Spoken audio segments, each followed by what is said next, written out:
నమస్తే. తెలంగాణని 3 భాగాలుగా విభజించబోతున్నట్టు తెలుస్తోంది. అయితే దీనికి నరేంద్ర మోదీ గారు ఒప్పుకుంటారంటారా? సో వెల్కమ్ చెప్దాం. స్టూడియోలో ప్రస్తుతం శేషరావు గారు ఉన్నారు.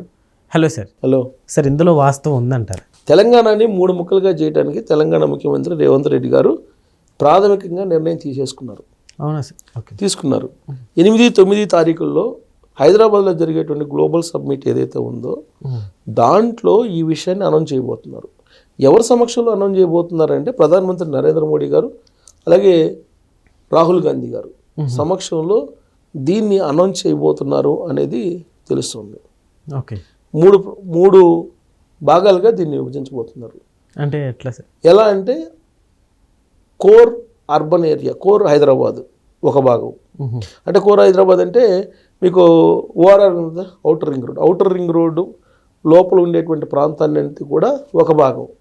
ఔటర్ రింగ్ రోడ్కి అలాగే రీజనల్ రింగ్ రోడ్ అంటే త్రిబుల్-ఆర్, ఔటర్ రింగ్ రోడ్కి త్రిబుల్-ఆర్ రీజనల్ రింగ్ రోడ్కి మధ్యలో ఉండేటువంటిది ఇంకొక భాగం, మిగతా తెలంగాణ మరొక భాగం. అంటే 3 భాగాలుగా దాన్ని విడదీయబోతున్నారు. విడదీసి ఎలా అభివృద్ధి చేయాలి తెలంగాణని అనేది ఒక రైజింగ్ తెలంగాణ రైజింగ్ 2047 అనేటువంటిది ఒక విజన్ని ఆయన ప్రతిపాదించబోతున్నారు ఆ గ్లోబల్ సబ్మిట్లో. ఏంటి అని అంటే ఇక్కడ చూడండి, కోర్ అర్బన్ రీజియన్ ఎకానమీ అన్నాడు. అంటే ఇది ఔటర్ రింగ్ రోడ్ లోపలిది. ఔటర్ రింగ్ రోడ్ లోపల ఉన్నటువంటి సిటీ మొత్తం కూడా కోర్ అర్బన్ రీజియన్ ఎకానమీ అన్నారు. తర్వాత ఔటర్ రింగ్ రోడ్డు అంటే ఓఆర్ఆర్, ఔటర్ రింగ్ రోడ్డు త్రిబుల్-ఆర్కి అంటే రీజనల్ రింగ్ రోడ్కి మధ్యలో ఉండేటువంటి ప్రాంతాన్ని పెరి అర్బన్ రీజియన్ ఎకానమీ అంటే ప్యూర్ అని పెట్టారు. దానికేమో క్యూర్ అని పెట్టారు. ఇది కోర్ అర్బన్ రీజియన్ ఎకానమీని, ఇదేమో ప్యూర్ అని పెట్టారు. అది కోరు, ఇది ప్యూరు. ఈ ప్యూర్ ఏంది peri urban region economy. Okay. మిగతా తెలంగాణ ఇంకో భాగం.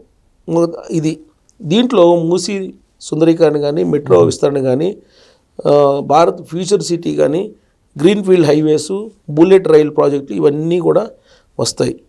ఇప్పటికే దాదాపుగా ఈ గ్లోబల్ సబ్మిట్ ఉంది కదా, ఈ గ్లోబల్ సబ్మిట్కి నరేంద్ర మోడీ గారికి ఆహ్వానం పంపించారు, రాహుల్ గాంధీ గారికి పంపించారు.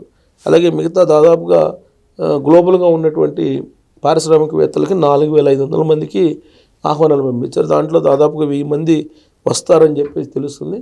దీంట్లో మీడియా రంగంలో ఉండే ప్రముఖులు రాబోతున్నారు, ఆహ్వానాలు పంపించినటువంటి వాళ్ళు. అలాగే ఆర్థిక రంగ నిపుణులు, పారిశ్రామికవేత్తలు, క్రీడాకారులు, దౌత్యవేత్తలు కూడా రాబోతున్నారు. ప్రముఖ దౌత్యవేత్తలు వీళ్ళందరూ రాబోతున్నారు. వీళ్ళందరినీ కోఆర్డినేట్ చేసుకునే బాధ్యతని ప్రభుత్వ ప్రత్యేక కార్యదర్శి సవ్యచాచి ఘోష్ అప్పచెప్పారు. అలాగే ప్రభుత్వ చీఫ్ సెక్రటరీగా ఉన్నారు ఇప్పుడు ప్రభుత్వ ప్రత్యేక ప్రధాన కార్యదర్శి జైషే రంజన్, వీళ్ళు కోఆర్డినేట్ చేసుకోబోతున్నారు. ఇది సూపర్ సక్సెస్గా జరగడానికి 8-9 తారీఖుల్లో గ్లోబల్ సబ్మిట్ని ముఖ్యమంత్రి రేవంత్ రెడ్డి గారు ఏర్పాటు చేస్తున్నారు. సో ఇప్పుడు ఆంధ్రప్రదేశ్లో ఏ విధంగా అయితే చంద్రబాబు నాయుడు గారు 3 రీజియన్లుగా ఆంధ్రప్రదేశ్ని ఎకానమీ జోన్లుగా విభజిస్తున్నారో అదే తరహాలో తెలంగాణని కూడా 3 భాగాలుగా 3 రీజియన్లుగా రేవంత్ రెడ్డి గారు కూడా విడగొట్టి 2047 విజన్ను తయారు చేస్తున్నారు. సో అక్కడ చంద్రబాబు నాయుడు గారు 2047 విజన్ని ఆల్రెడీ విడుదల చేశారు, పబ్లిక్లోకి చర్చలకు కూడా పెట్టారు. ఇక్కడ రేపు గ్లోబల్ సబ్మిట్ సందర్భంగా తెలంగాణ రైజింగ్ 2047 అనేటువంటి దాన్ని ఒక విజన్ని తయారు చేసి దాన్ని పబ్లిక్ ముందు ఉంచబోతున్నారు రేవంత్ రెడ్డి గారు. అంటే హెల్దీ కాంపిటీషన్లో అటు తెలంగాణ ఇటు ఆంధ్రప్రదేశ్ 2 కూడా విజన్ ప్రకారం ముందుకు వెళ్తున్నాయి. ఈ రాష్ట్రాలు విజన్ ప్రకారం ఇప్పుడు చూడండి, 3 రీజియన్లుగా ఎకానమీ రీజియన్లుగా 3 తయారు చేశారు రేవంత్ రెడ్డి గారు. ఫ్యూచర్ సిటీని ఒక అద్భుతమైన నగరంగా తీర్చిదిద్దానని చెప్పి ఆయన చెప్తున్నారు. ఆల్రెడీ ఇంతకుముందు హైదరాబాద్ సిటీ ఉండేది, ఇప్పుడు సైబరాబాద్ని చంద్రబాబు నాయుడు గారు ఏర్పాటు చేశారు. హైదరాబాద్ సిటీ సికింద్రాబాద్ నుంచి నీకు సైబరాబాద్ ఏర్పడింది. గతంలో జంట నగరాలు అంటే హైదరాబాద్ సికింద్రాబాద్ అనేవాళ్ళు, ఇవాళ సైబరాబాద్ క్లియర్గా కనిపిస్తుంది. అలాంటి సిటీని నేను కూడా నిర్మిస్తాను, ఫ్యూచర్ సిటీ. అది భవిష్యత్ తరాలకు అవసరమైనటువంటి అన్ని అంగుల్ని అక్కడ ఏర్పాటు చేస్తానని చెప్పి చెబుతున్నారు. అలాగే పరిశ్రమల్ని ఏదైతే కోర్ రీజియన్ పరిధిలో ఉన్నాయో అంటే కోర్ అర్బన్ రీజియన్ ఎకానమీ ఏదైతే ఉందో దీని పరిధిలో ఉండేటువంటి ఇండస్ట్రీ ఏదైతే పరిశ్రమలు ఉన్నాయో వాటన్నిటినీ సిటీ అవుట్కట్స్కి పంపించేస్తాను అంటున్నారు. ఇది ఎకానమీ జోన్గా మాత్రమే ఉపయోగపడుతుంది. Economy zone core urban region economy zone అని చెప్తున్నాడు ఆయన. ఓకే. అలాగే ప్యూర్ అంటే అవుటర్ రింగ్ రోడ్డు ఓఆర్ఆర్ మధ్యలో ఉండేదాన్ని దాన్ని పెరిపియర్ ఎకానమీ జోన్ అని చెప్తున్నాడు. సో అక్కడ ఇండస్ట్రియలిస్టులు అందరినీ అక్కడ తీసుకురాబోతున్నారు. ఫ్యూచర్ సిటీ అదంతా కూడా దాని కిందే వస్తుంది. రిమైనింగ్ తెలంగాణ, రూరల్ తెలంగాణ మిగతా భాగం అంతా ఉంటుంది. సో దీంతో తెలంగాణ మొత్తం కూడా అభివృద్ధి అవుతుంది అనుకోవచ్చు సార్. చాలా క్లియర్గా అర్థమవుతుంది కదా విజన్ బట్టి చూస్తే కనుక. ఇప్పుడు హైదరాబాద్ ఏ విధంగా అయితే చంద్రబాబు నాయుడు గారు డెవలప్ చేశారో సేమ్ ఫ్యూచర్ సిటీని రేవంత్ రెడ్డి గారు డెవలప్ చేయబోతున్నారు. దానికి సంబంధించినటువంటి ఒప్పందాలు చేసుకున్నారు, దానికి సంబంధించిన ల్యాండ్ అక్విజిషన్ చేస్తున్నారు, అక్కడ దానికి సంబంధించిన రోడ్లు వేస్తున్నారు. ఫ్యూచర్ సిటీ నుంచి డైరెక్ట్గా మీకు అమరావతికి మొత్తం 6 lanes ఎక్స్ప్రెస్ హైవే రాబోతుంది. సో అటు ఆంధ్రప్రదేశ్ కానీ ఇటు తెలంగాణలో కానీ ఒకే రకంగా ఒక విజన్లో వెళ్ళిపోతున్నాయి.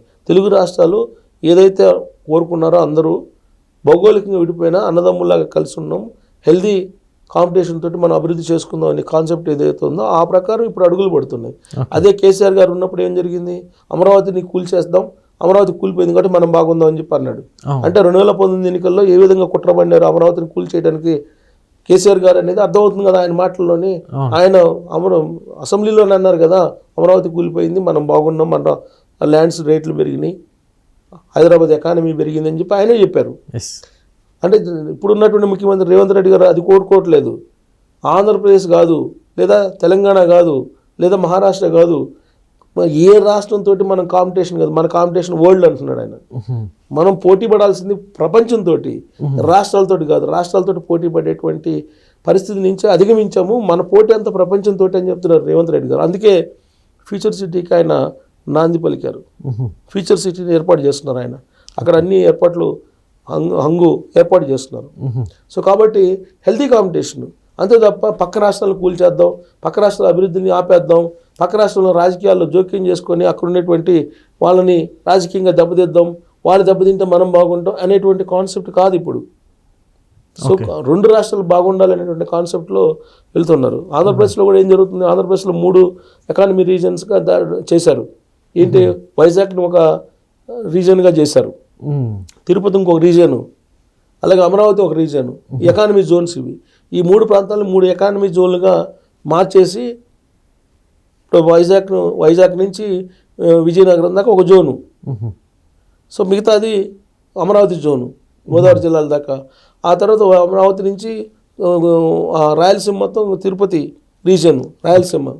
సో ఇలా రీజన్లు చేశారు, 3 రీజన్లు చేసి 3 ఎకానమీ జోన్లుగా అట్లా చేస్తున్నారు. ఇప్పుడు ఐటీ సెక్టర్ మొత్తం అక్కడ డెవలప్ అవుతుంది. గూగుల్ డేటా సెంటర్ అవన్నీ వచ్చినాయి వైజాగ్కి.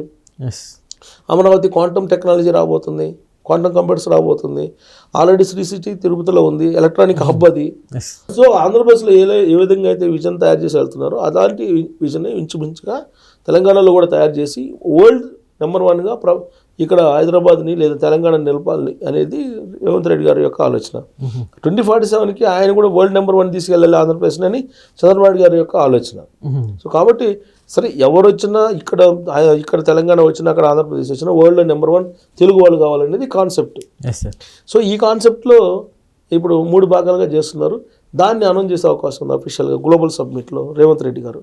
సో రాష్ట్రాన్ని విడగొట్టడం కాదు, రాష్ట్రాన్ని 3 ఎకానమీ రీజియన్స్గా తయారు చేసి దానికి విజన్ తయారు చేసి ఆ విజన్ ప్రకారం వెళ్ళేటువంటి దానికి నాంది పలుకుతున్నారు. దానికి నరేంద్ర మోడీ గారు, రాహుల్ గాంధీ గారు, ఇతర కాంగ్రెస్ లీడర్లు వీళ్ళందరూ రాబోతున్నారు. నిజంగా వీళ్ళు వస్తారా అనేది కూడా ఆసక్తికర చూస్తున్నారు. ఎందుకంటే మోడీ గారు వస్తారా అనేది ఒకటి, గ్లోబల్ సమ్మిట్ కాబట్టి వచ్చిన ఆశ్చర్యపోవసరలే, గవర్నమెంట్ టు గవర్నమెంట్ రిలేషన్ కదా. రాహుల్ గాంధీ గారు వస్తారు ఎందుకంటే కాంగ్రెస్ సీఎం కాబట్టి. సో రాహుల్ గాంధీ గారిని మోడీ గారిని ఒక వేదిక మేము చూడొచ్చా అనేది కూడా ఒక ఆసక్తికరమైన అంశం. ఇప్పుడు తెలంగాణలో 8-9 తారీఖులో ఏం జరుగుతుంది అనేది చూడాలి. Okay, thank you sir. Thank you.